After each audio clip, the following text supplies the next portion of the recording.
সবাই কেমন আছো? আশা করি তোমরা সবাই ভালো আছো, না আমিও খুব ভালো আছি। আর আজকে হচ্ছে 21শে ফেব্রুয়ারি, অ্যাকচুয়ালি মাতৃভাষা দিবস। তো আজকে হচ্ছে আমাদের বিবাহবার্ষিকী 5 বছর কমপ্লিট হলো।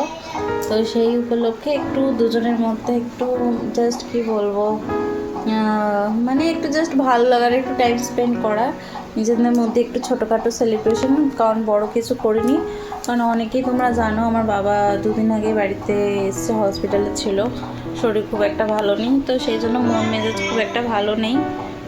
তো সেই জন্যই কোনো সেলিব্রেশন নেই। যেন তোমাদের আশীর্বাদে আরও আগামী দিন আরও একসাথে পথ চলতে পারি, সেই কামনাই যেন করি সবার কাছে। সবাই যেন এই আশীর্বাদটাই করো, আমরা যেন একসাথে এইভাবেই পথ চলতে পারি। তখন সবাইকে নিয়ে বড় করে সেলিব্রেশন করার খুব ইচ্ছে আছে, যেন করতে পারি, সেটা যেন ঈশ্বর সবসময় মঙ্গল করে।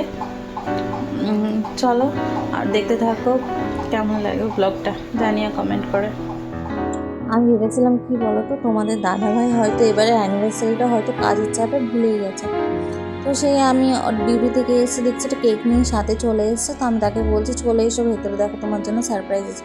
সে তো সারপ্রাইজ দেখে চমকেই গেছে, আর সে তো ক্যামেরার সামনে কোনোভাবেই আসবে না। সে দিয়েছে ক্যামেরাটা হাত দিয়ে বন্ধ করে। আমি বলছি তুমি দেখো কেমন লাগছে।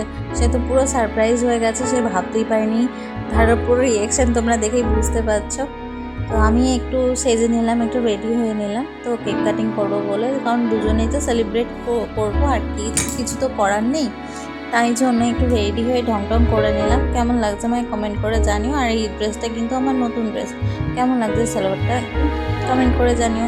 আর এইটা ছিল রুমের ডেকোরেশনটা, কেমন হয়েছে সব একা হাতেই আমি নিজে করেছি যতটুকু পেরেছি। যে আসলে এটা তো আর নিজের ঘর নয়, যেহেতু এটা আমি রেন্টে থাকি, তো যতটা পেরেছি নিজের মতো করে গুছিয়ে করার চেষ্টা। তো এইটুকুই করেছি। তো আমার মেয়ে তো বেলুন নিয়ে খুশি। তো এই পর্যায়ে আমরা চলে এসেছি কেক কাটতে। কেক কাটছে, আমার মেয়ে বলছে হ্যাপি বার্থডে টু ইউ বেটু, আজকে হ্যাপি বার্থডে না, আজকে হ্যাপি অ্যানিভার্সারি। তো এইভাবেই আজকে দিনটা কাটলো। তো তোমাদের কেমন লাগলো কমেন্ট করে জানিও। আর আগামী দিনে যেন আমরা এইভাবেই আগামী পথ যেন এইভাবেই চলতে পারি। তোমরা সাথে থেকো, পাশে থেকো, আর এইভাবেই সাপোর্ট করে যেও। আর সবাইকে থ্যাংক ইউ এত উইশ করার জন্য।